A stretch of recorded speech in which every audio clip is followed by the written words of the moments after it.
Primer libro de Samuel, capítulo 17, versículos 34 y 37. Dice la palabra de Dios de la siguiente manera: David respondió a Saúl: tu siervo era pastor de las ovejas de su padre, y cuando venía un león o un oso, tomaba algún cordero de la manada, salía yo tras él y lo hería y lo libraba de su boca, y si se levantaba contra mí, yo le echaba mano de la quijada y lo hería y lo mataba.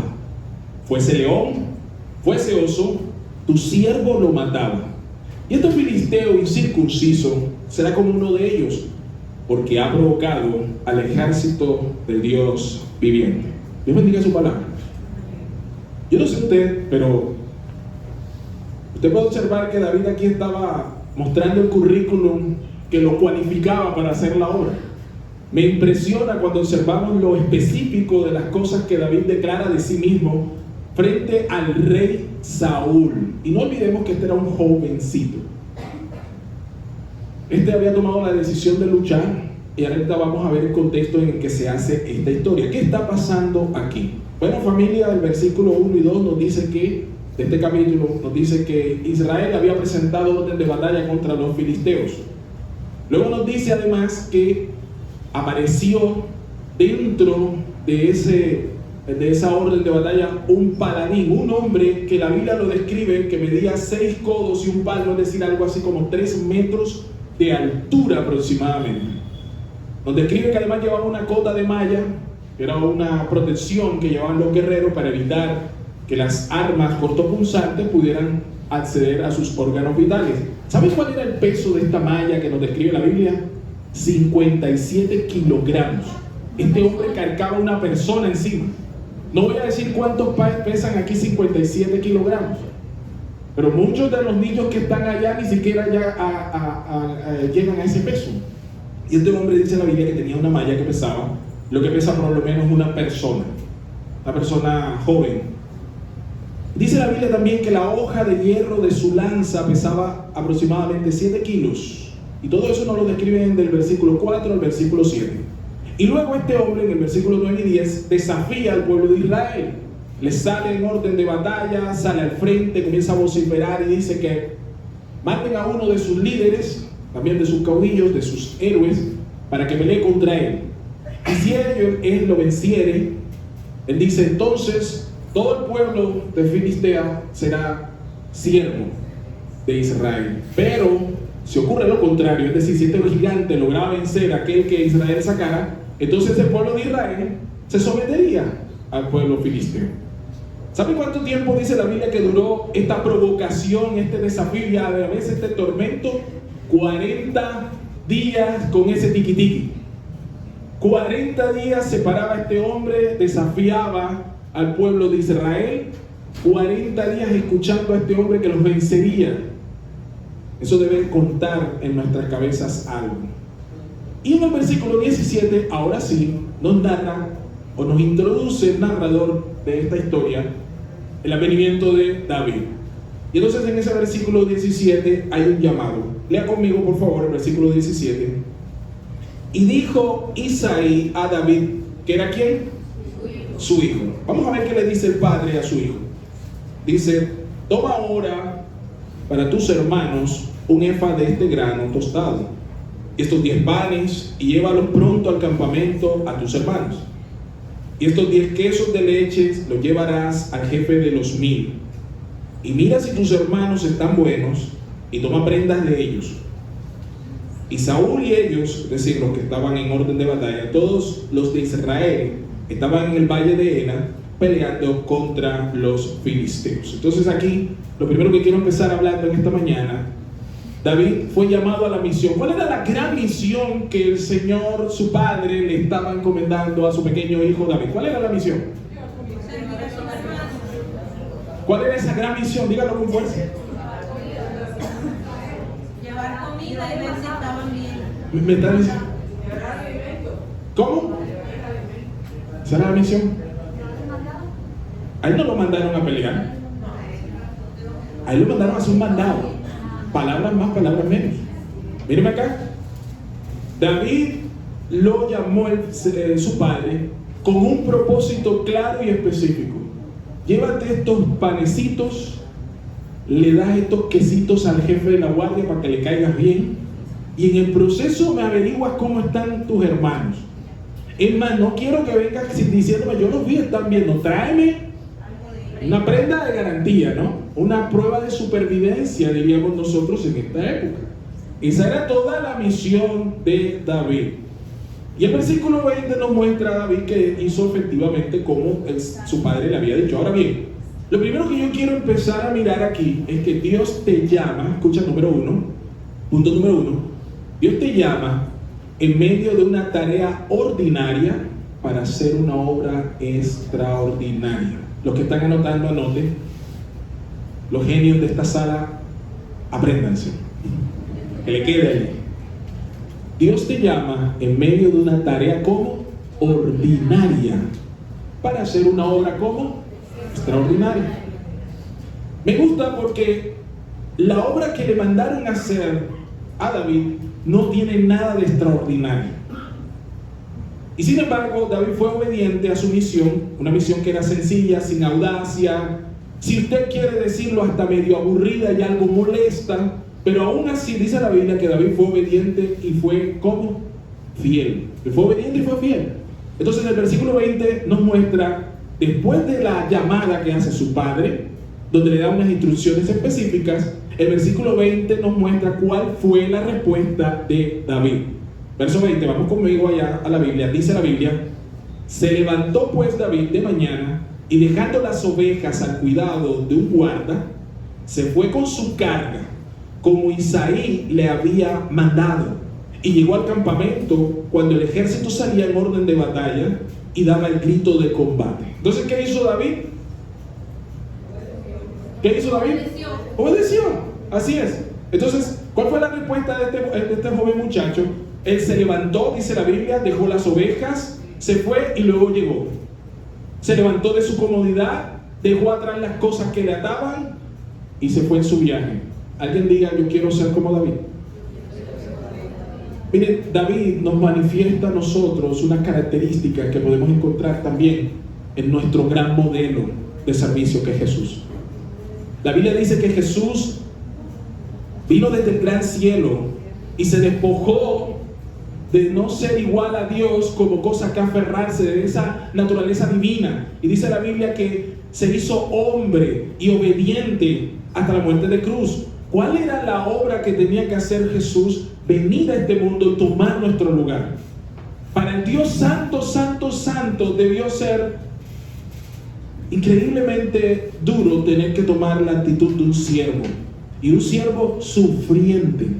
Y nosotros vemos el padecimiento de Jesús justamente las horas antes de ir al Calvario, cuando Jesús ora y le pide al Señor: Padre, si no quiero tomar este cáliz de amargura, pero no se haga como yo, sino como tú. Vemos a un Jesús que ora porque tenía que cumplir una misión, y humanamente sabía en su carne que iba a padecer horrores. No era una obra grata de hacer, no era algo que humanamente deseara hacer, porque esa oración nos revela que su humanidad todavía estaba en esa lucha. Sin embargo, él decidió obedecer. Amados, creo que hay muchas cosas en nuestra vida que, al igual que David y nuestro gran ejemplo Jesús, nos invitan a reflexionar qué actitud tomamos cuando nos toca hacer lo que nos corresponde hacer. Miren, David era un jovencito cuando Isaí, su padre, lo llamó y le dio este encargo. No piense que era un gran hombre. Estamos hablando de un muchacho que estaba haciendo la transición de la adolescencia a la adultez. Y este muchacho fue llamado, siendo el menor de su casa, a hacer una labor que muchos de nosotros, si nos las pusieran a hacer, refunfuñaríamos de inmediato. Vale, me lo busqué yo ahora, justo ahora. Hombre, ¿yo cómo voy a ir hacia allá? Y si me matan, ¿tú quieres que me maten? Este no era un hombre de guerra. Sus hermanos sí. ¿Alguien se ha tropezado con esto alguna vez? No esté pensando en sus hijos. Solamente.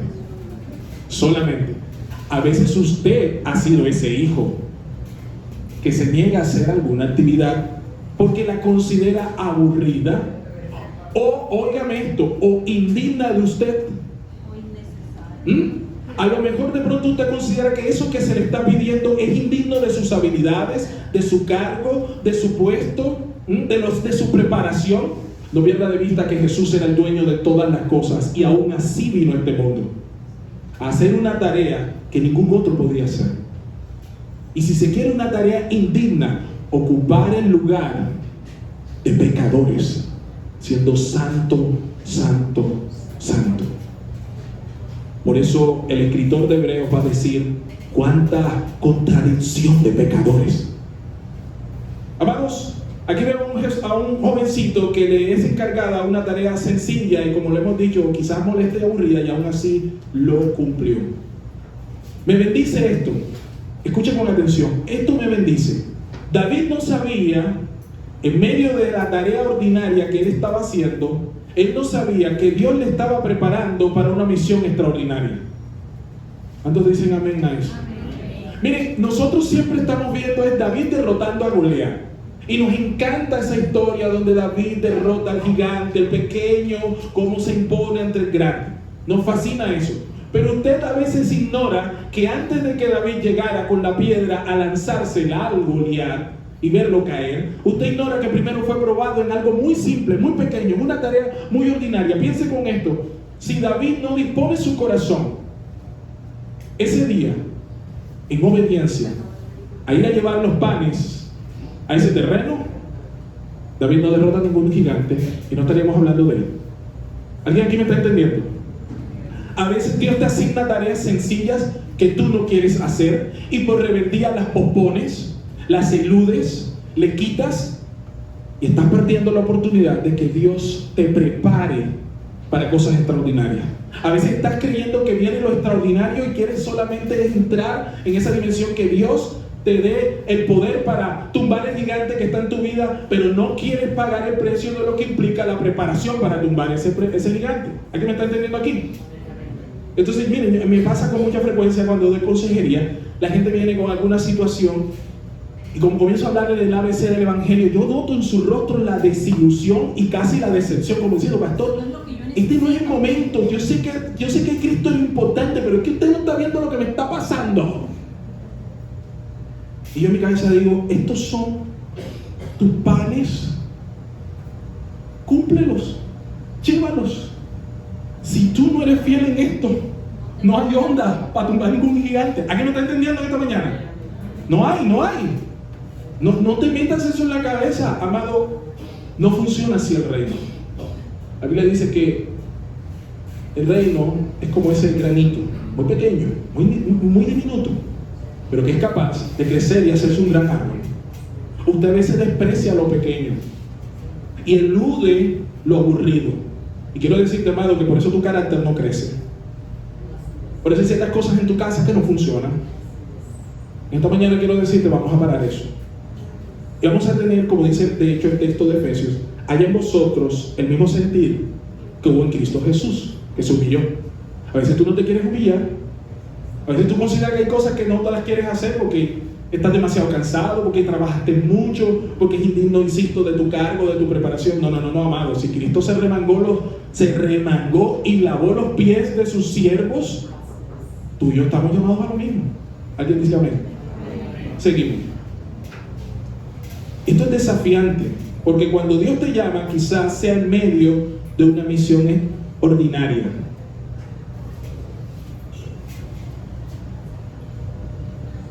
Míreme acá, no se me distraiga. Acá está la misión. Porque cuando Dios te llama, quizás sea en medio de una misión ordinaria. David tenía que llevar unos panes, llevar viandas, preguntar quizás y dar vueltas por allí porque tenía que averiguar dónde estaban sus hermanos. No eran a 3 personas las que él iba a ver. Probablemente era una tarea muy aburrida y él no estaba en la acción. A veces nosotros juzgamos mal. Creemos que no podemos hacer la diferencia porque me tocó llevar los panes al campamento. Es que yo no puedo hacer la diferencia, pastor, porque es que a mí me dieron una tarea muy sencilla, muy indigna. Miren, estas pueden ser los panes que tú tienes que llevar al lugar. Algunos pueden decir, es que yo no puedo hacer la diferencia porque es que me tocó sacar adelante a mí solo o a mí sola a mis hijos. Es que yo no puedo hacer la diferencia porque me tocó cuidar de mi mamá. Yo levanto la mano. A mí me tocó esa. Es que yo no puedo hacer la diferencia porque me tocó trabajar en la empresa para proveer a los míos. Es que no puedo hacer la diferencia porque me tocó hacer turnos que no me dejan llegar a tiempo. Es que no puedo hacer la diferencia porque me tocó lidiar con esta necesidad. Es que me tocó con estas tareas. Me tocó esta ordinariez. Amado, usted a veces se cierra la banda pensando que usted no va a hacer la diferencia porque usted no está donde se mueve la cosa.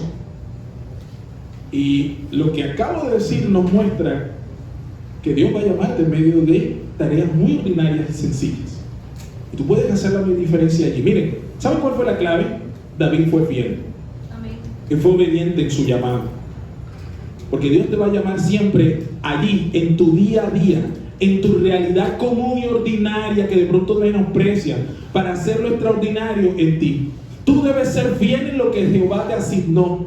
Aprende a ser fiel en el lugar que estás, con lo que tienes, en el tiempo que tienes. Amén. Debemos aprender a ser fieles, amados. Algunos dicen, no, es que cuando yo tenga plata, mira, si tú no te portas bien con los 3 centavos que te entran, partidos por la mitad, mi amado, cuando te entren te vas a volver loco. La Biblia lo dice de esta manera: si eres fiel en lo poco, eso es un principio sencillo. Entonces la gente dice, no, es que lo que pasa es que como no tengo, no doy. El día que tengas tampoco vas a dar, porque eso no es cuestión de plata, es cuestión de lo que hay. ¿Dónde? En el corazón, amado. Espera que tus hijos, no es que no los llevo a la iglesia porque ahora están chiquitos, y cuando estén grandes ya no van a venir porque no van a querer. Porque tú nunca sembraste donde... ¿Me están entendiendo? Posponemos. Y siempre estamos creyendo que lo que tenemos hoy, con lo que tenemos ahora, no se puede. Oh, mi amado, vamos a quitar eso. Verso 23 y 24 nos sigue el relato. Miren lo que pasaba cuando David llegó cumpliendo su labor. Él encontró un panorama dentro del campamento. Miren lo que dice ese versículo 23. Dice que mientras él hablaba con ellos, se levantó Goliat y salió de entre las filas de los filisteos y habló las mismas palabras que durante 40 días venía diciendo. Y esta vez, ¿qué pasó? Las escuchó ¿quién? Diga conmigo, el distinto, el diferente. Esto aquí a nivel de familia, esto es un chiste interno. El distinto, el diferente. Yo voy a preguntar, ¿cuántos distintos y diferentes hay aquí? Usted tiene que ser un distinto, usted tiene que ser diferente. Entonces, el distinto y el diferente estaba ahí cuando todo el mundo veía una cosa, él vio algo distinto, porque él era diferente. Escucha aquí, verso 24, mire lo que dice. Y todos los varones de Israel que veían a aquel hombre, ¿qué les pasaba? ¿Qué dice? Ajá, ¿y qué más? O sea que ellos veían y huían y tenían temor. Presta atención acá. Ellos veían y ellos temían. ¿Qué veían? Lo que está frente a sus ojos. Lo que su cabeza racional, humana, su sabiduría terrenal, lo que sus habilidades les mostraban. ¿Sabe por qué David era diferente? Porque él no estaba basado en su propio talento y habilidad. Él dependía de Jehová de los ejércitos. Y eso hace una enorme diferencia en la vida nuestra. Cuando comienzas a permitir que tu mirada se desenfoque de Cristo, amados, porque esta gente era el pueblo de Dios, ¿por qué no todos veían como David? Sería la pregunta más pertinente. La pregunta no debería ser, oye, y David veía distinto. Eso no, solo piensas tú.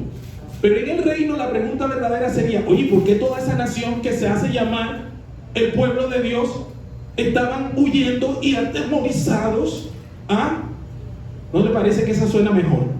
Esa debería ser el cuestionamiento. No debería sorprendernos que David no se asustara. Debería sorprendernos, ¿y por qué estos se asustan? Si ellos tienen el mismo Dios de David, ¿o no?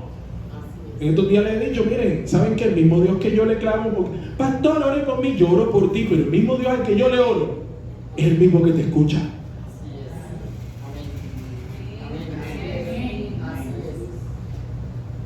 Yo no voy a activar tu fe, amado.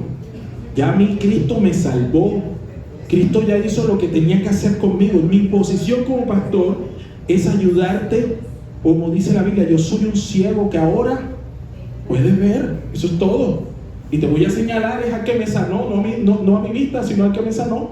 Así que, cuando tú permites, escúchame bien, que tu mirada se desenfoque de Cristo, de la centralidad del Evangelio, cuando ya el Evangelio del Señor no es el centro de atención en tu vida, cuando te permites las licencias de dejar de congregarte, amado hermano, irremediablemente tu mirada, tus ojos se van a enfocar en lo que tengas al frente.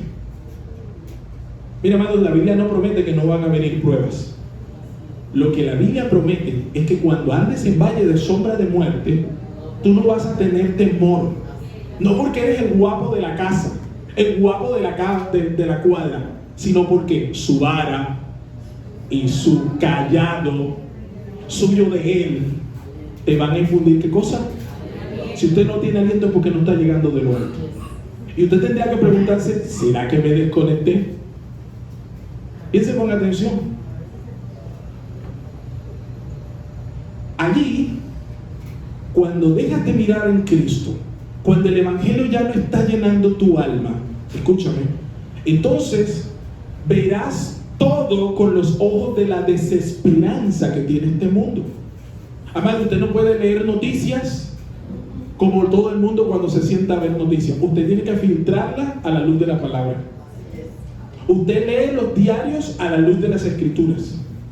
Usted ve lo que está pasando a la luz del texto bíblico, no a la luz del miedo, del terror, de lo que va a pasar. Entonces, cuando hay desesperanza en tu corazón, es porque tus ojos ya se han desviado de Cristo. Va a decir Hebreos, puesto los ojos en el autor y consumador de nuestra fe. Allí tienen que estar. Y dice la Biblia entonces que nosotros hemos sido llamados para esperanza, para perseverar y no para perdición. Allí, con ojos que no están puestos en Cristo, comenzamos a ver problemas, comenzamos a escuchar problemas, comenzamos a abrazar la soledad, comenzamos a abrazar el desánimo, comenzamos a vivir en frustración, comenzamos a hacernos preguntas que no vienen al caso como, ¿por qué a mí? ¿Yo qué hice? ¿Tan malo? Y estas cosas abren las puertas al miedo. Y con el miedo vienen las ganas de huir. No solamente físicamente. ¿Usted me entiende, verdad? De huir, de desaparecer. Por eso, el llamado más recurrente que hacen las Escrituras a lo largo de toda la palabra, Antiguo Testamento y Nuevo Testamento, es confía, no temas. Confía, confía. Confía, confía, confía. Eso es lo que pregonan las Escrituras a lo largo de ellas. Confía, no temas, no temas. ¿Por qué? Confiar. Yo he vencido al mundo. Amén. Confiar. Yo estaré con vosotros todos los días hasta el fin. Amados, si esas palabras a usted no le llenan, a usted no le ha amanecido aún el Evangelio. Estas palabras solo tienen peso en un alma que ha sido restaurada y regenerada. Estas palabras son vacías en un mundano, son comprensibles, no entiende la salvación, por ende no entiende quién es Cristo, por ende no puede haber esperanza. La esperanza fiel y eterna, verdadera, y esa que no avergüenza, solo viene de los que hemos sido redimidos en la cruz de Calvario por Cristo. Así que si tu hogar, donde tú estás, y eres un redimido del Señor, allí hay esperanza. No te avergüences por eso. Por eso podemos decir, sin temor a equívoco, lo que viene será mejor. ¿Sabe por qué? Porque estamos esperando resucitar con Él. Nosotros sabemos que no vamos a morir eternamente. La muerte no es el fin para el creyente. ¿Me está entendiendo? Esa es una esperanza poderosa para nosotros hoy, para el mundo que está alrededor nuestro. En el verso 26, David nos muestra cómo él veía la situación. Miren el versículo 26, dice: entonces habló David a los que estaban junto a él. ¿A quiénes le habló? A los que estaban junto a él. A los que estaban en otro país. Se fue a Mongo a decirlo. ¿Se fue a dónde? Allá se montó. No. ¿A quién le dijo primero? A los que estaban alrededor. Entonces, ¿cuál es el primer llamado que nosotros tenemos? Es que afectar a los que están alrededor nuestro. ¿Y quiénes están a tu alrededor? Pregunto. Y si esos son los que están a tu alrededor, deberían ver, o por lo menos deberías tú, mostrarles cómo tú ves el Evangelio. cómo se ve alrededor del Evangelio. Entonces miren lo que ocurre. Verso 26. Entonces él habló a los que estaban junto a él y le dicen: que hagan al hombre que venciere a este filisteo. Wow. Y quite el oprobio de Israel. Escúchame por acá. Él habló como él veía la situación en Cristo Jesús. David no veía a un paladín invencible, ni siquiera se atrevió a juzgar al ejército por su cobarde y vergonzosa actitud. No perdió tiempo en decirle: hey, ustedes sí son, vale, están fregados y se hacen llamar que cristianos. ¿Usted se da cuenta que él no hizo eso? De pronto tú sí lo haces, pero él no lo hizo. Él no lanzó juicio. ¿Qué hizo él? Él los afirmó y los llamaba el escuadrón o los escuadrones del Dios que viviente. Ellos no actuaban ni como ningún escuadrón, ni parecían un ejército, pero ante los ojos de una persona que está redimida, uno habla como de las Escrituras, declarando las cosas que no son. Se lo sabe. Vívalo.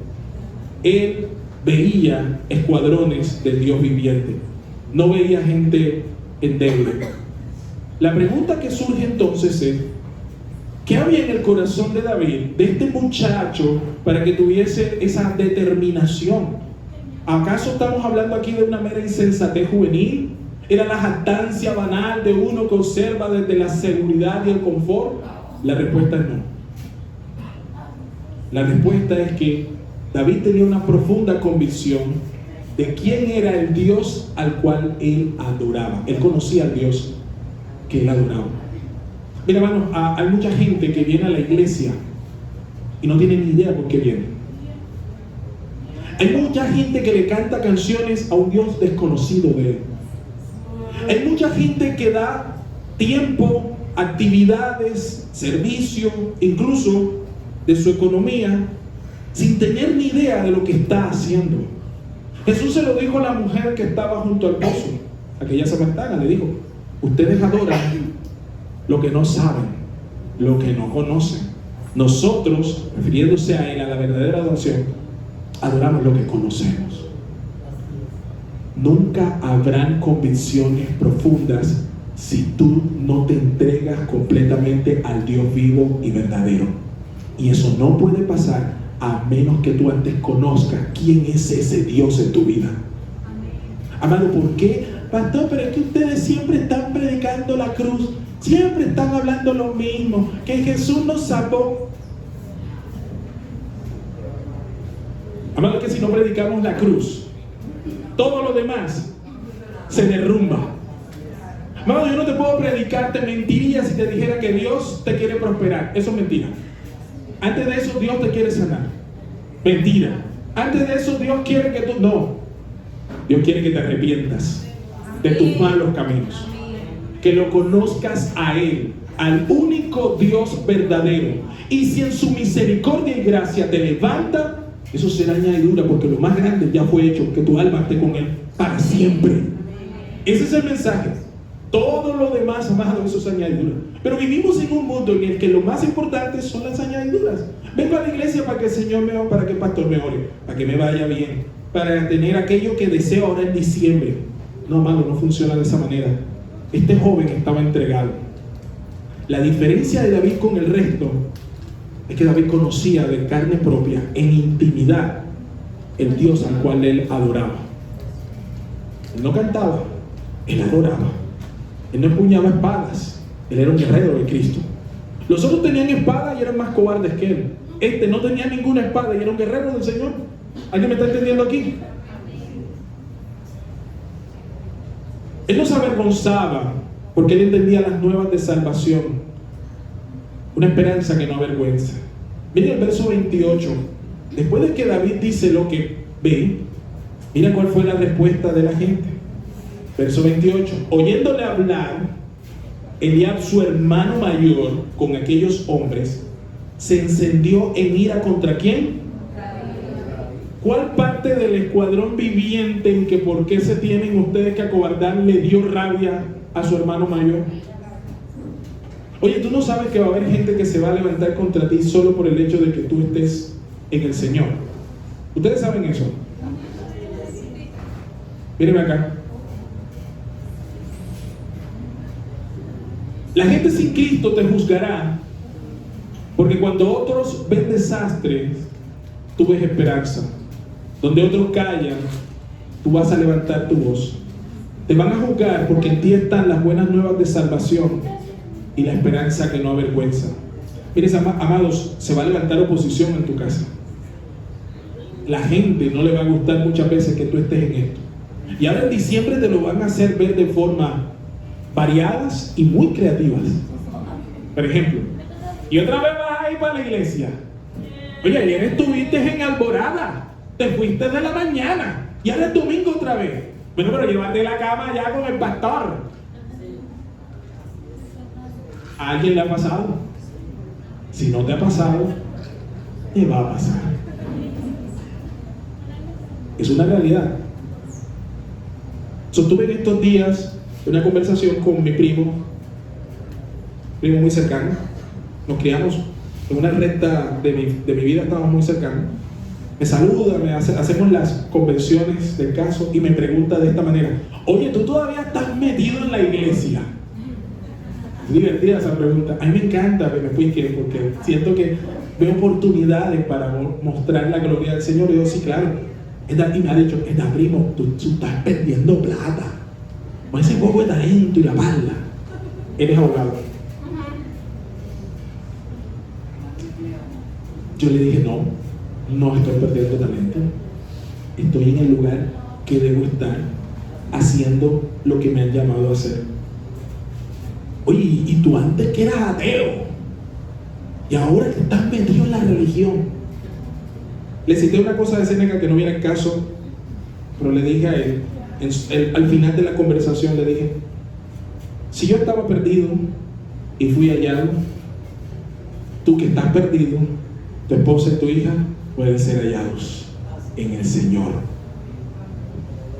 Amados, va a haber gente que no va a ver lo que tú ves, que te van a despreciar por lo que tú amas, por lo que tú valoras.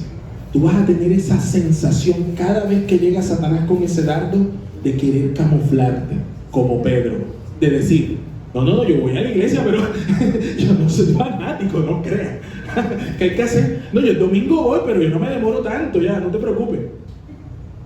Ojo, Pedritos que están aquí traidorcitos, que tienen ese tufillo diaboliquillo este diciembre, bájale 3 rayitas.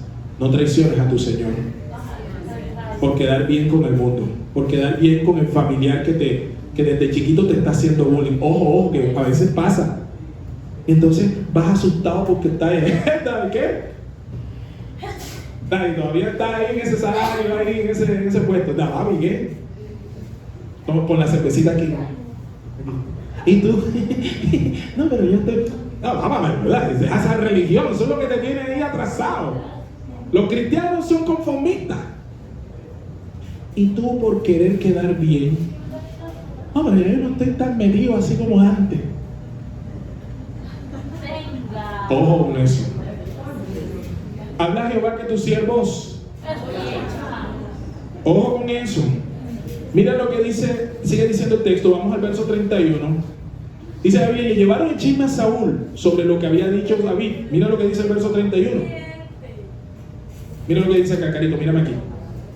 Y fueron oídas las palabras que David había dicho, y le refirieron eso delante de Saúl. ¿Y cuál fue la respuesta de Saúl? Tráiganmelo.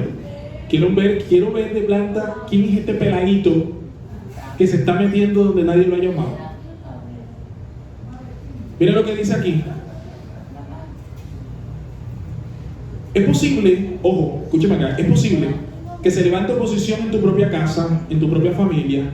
Incluso habrá quienes se enojen cuando tú hables conforme al evangelio de poder, el evangelio de Cristo. Cuando veas diferente, amado, no te avergüences, porque tú tienes una visión diferente de parte de Dios. Acuérdate, tú no eres como ellos, no eres como los demás. Para ti debería ser un orgullo que te relacionen con Cristo. Sí, a mucho honor. Antes deberías venir, mi amado, que eso te serviría. Dejarías de ser un desgraciado. Sin gracia me refiero. sin gracia de Cristo. ¿Se entiende? Quizás sea porque no entienden y se pregunten, bueno, ¿y este quién es y de dónde saliste? ¿Quién es este para que ahora venga a darme consejos a mí? Oye, quiere enseñarme cómo yo debo hacer las cosas, quiere enseñarme cómo debo resolver mis asuntos. Oye, ¿y este qué se cree para decirme qué debo hacer? Ellos no lo saben, pero Dios está contigo. Recuerda que ellos piensan que eres tú quien les vas a enseñar. Tú no les vas a enseñar nada. Es el poder del Espíritu Santo de Dios que está en tu vida y que te ha ungido. No te olvides de eso. El poder tuyo no son tus palabras, no es tu convencimiento, no es que vengas a la iglesia, sino el que está delante de ti como poderoso gigante. Usted me está entendiendo, ¿verdad? Hay gente muy dura y pesada que se va a convertir no por tus argumentos, sino el día que tú te atrevas a cruzar ese velo espiritual que está ahí. Porque dice la Biblia, ¿y cómo oirán si no hay quien les? Y la fe viene ¿por qué? Y el oír. Amén. David es llevado entonces ante Saúl para que le dijera en persona lo que estuvo hablando por allá. Y mira lo que David le dice al rey. Verso 32. Carito, mírame acá. Presta atención aquí. Vamos en este relato, está interesante, chévere. Así es. Verso 32, mira lo que dijo David a Saúl. Verso 32, mira lo que dice. Y dijo David a Saúl, no desmaye el corazón de ninguno a causa de él. ¿De quién él está hablando allí? De Goliat. Tu siervo irá a pelear ¿contra quién? Aquí viene la respuesta de David, de Saúl. Dijo Saúl a David, ¿no podrás tú ir contra quién? ¿Por qué? ¿Cuál es la razón? ¿Por qué qué? Porque eres muchacho. Míreme acá. Punto final. A ti te van a juzgar por lo que ven y te van a decir tú no puedes. Te van a juzgar por lo que ven y te van a decir tú no puedes. A mí me lo han dicho. Te van a decir cosas como, mira, ¿sabes qué, Carlos? Tú no podrás porque tú eres ¿qué? Muchacho. Hombre, tú no tienes la edad, vamos. No tienes la preparación, no tienes la palanca. No podrás hacerlo porque no tienes el dinero. No podrás levantarte porque tú estás solo, estás sola. No podrás restaurarte porque él no te escucha, porque ella no te escucha, porque no te recibe. No podrás porque ya se fue. No podrás porque tu hijo es rebelde y está mundano. No podrás ir porque la iglesia es pequeña. No podrás hacerlo porque la gente no apoya, porque los hermanos no participan. No podrás servir porque mira tu vida. ¿Alguna vez usted ha escuchado alguna de estos? A David le dijeron en su cara. Mira, es doloroso. Hay gente que cuando está en el viaje con el Señor y Dios los comisiona y hablan con una autoridad, hablan con el papá, con el amigo, les cuentan lo que Dios está haciendo y reciben su primer, tú no puedes. Hasta ahí les llegó el llamado. Hay gente que se marchita desde el primer momento, que le dice, ¿sabes qué? Mira, tú no puedes ir a pelear porque tú eres muchacho. ¿Cuántos muchachos habrían quedado hasta allí? Hasta ahí llegaron sus ínfulas de guerrero. Hasta ahí, no, pero si no, yo quería ir. Hombre, que el rey me dijo que no puedo. Oye, imagínate, me dice que soy pelado. Hasta ahí. Bueno, estuvo bueno hasta que duró. Y se van. ¿Sabes qué me llama la atención de David? Que él no ennegreció su corazón por una negativa. No lo veo a él molesto, frustrado, ardido. No lo veo refunfuñar. No lo veo murmurar contra Saúl. Cuando él le dice, no podrás ir contra ese filisteo porque tú eres muchacho y él un hombre de guerra desde su juventud. Yo no veo a David peleando. Lo que veo es la respuesta, la bendita respuesta de David, que está arraigado en su fe y su convicción. Mira lo que dice. Versos 34 y 37, que fue lo que leímos y con esto cerramos. Él le dijo, tu siervo era pastor de ovejas de su padre. Y cuando venía un león o un oso y tomaba algún cordero de la manada, salía yo tras él. Oh excelentísimo rey, esto lo agrego yo, y lo hería y lo libraba de su boca. Y luego agrega esta parte que me parece de una valía: y si se levantaba contra mí, porque ¿a quién había ido primero, el león o el oso? Por la oveja. Pero él guardaba la esperanza, o más bien contenía la idea de que podía venirse contra él. Si se levantaba contra mí, mira lo que él dice: yo le echaba mano de la quijada y lo hería y lo mataba. Aquí viene el verso 36 que paga la boleta de esta mañana. Fuese león o oso, fuese león o oso, fuese león o fuese oso, tu siervo lo mataba. ¿Hay convicción o no hay convicción aquí? Y mira el 37, que es la exégesis de su hablar con el rey. Dice: y añadió David: Jehová, que me ha librado de las garras del león y de las garras del oso, él también me librará de la mano de ¿quién? ¿Hay alguien con esa convicción esta mañana? ¿Fuese un león o fuese oso? Venga quien venga, venga como quiera venir. La convicción de él no era que era un matador de leones ni de osos, eso no lo quiero decir. Me gusta lo que él dice: Jehová, que me ha ¿qué? Él nunca dice que él mataba eso porque fuera su talento natural. ¿Qué dice? Su confianza estaba puesta ¿dónde? Si el Señor lo hizo una vez, ¿alguien dígame? ¿Alguien dígame? Así que yo concluyo aquí. Oye, David era un hombre confiable. Ese joven era serio. Yo quiero gente seria a mi lado, así como David. Ese era un joven serio. David entiende que todo lo que había vivido en el anonimato lo había preparado para eso. Amado, usted desprecia mucho del proceso que usted tiene. Déjeme decirle algo. Cada vez que hablo con algunos hermanos cercanos de aquí, y lo saben que es así, yo siempre trato de hacer como una línea de tiempo. Y veo que si muchas de las batallas que yo libré en el Señor, dolorosas muchas de ellas, algunas de las que trajeron mucho quebranto con mi autoestima y mi cara de rayador, que yo venía aquí con la cara de rayador, que si me reía salía. Gracias. Ya, hija. Y cuando venía aquí, y mi mamá y sus luchas, estando predicando, mi papá le dio una isquemia sentado allí. Si cada una de esas luchas yo la viera con el dolor y el quebranto que muchos de ustedes miran sus propios procesos con casi vergüenza y con algo de menosprecio, amado, yo no sería lo que soy hoy ni predicaría lo que estoy predicando. Yo comprendo que muchas de las cosas que tuve que afrontar, que tuve que vivir, al igual que este joven David, eran mis leones y mis osos para que forjaran el carácter de Cristo en mi vida. Si no hubiese tenido estas cosas, no habría podido entender la magnitud de Dios que yo sigo.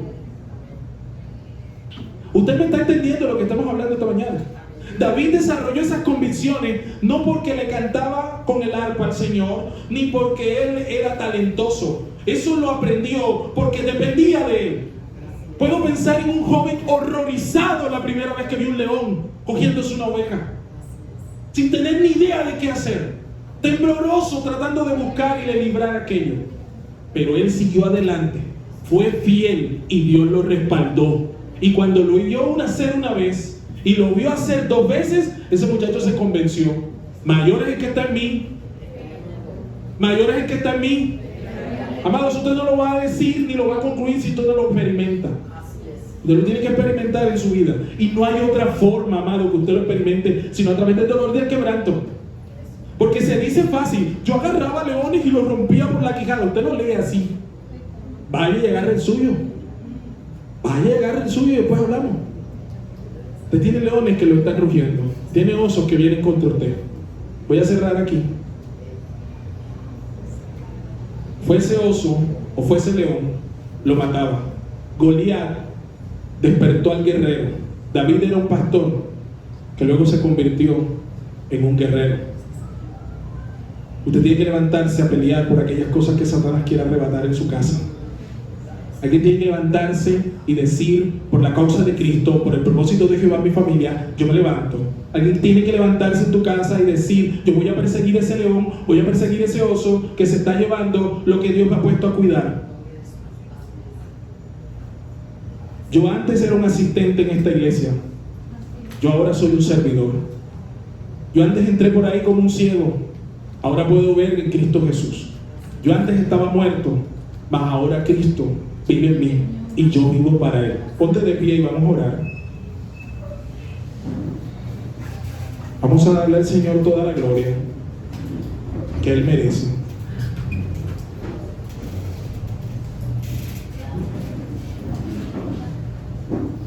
Amantísimo Padre, esta mañana delante de ti estamos, Señor.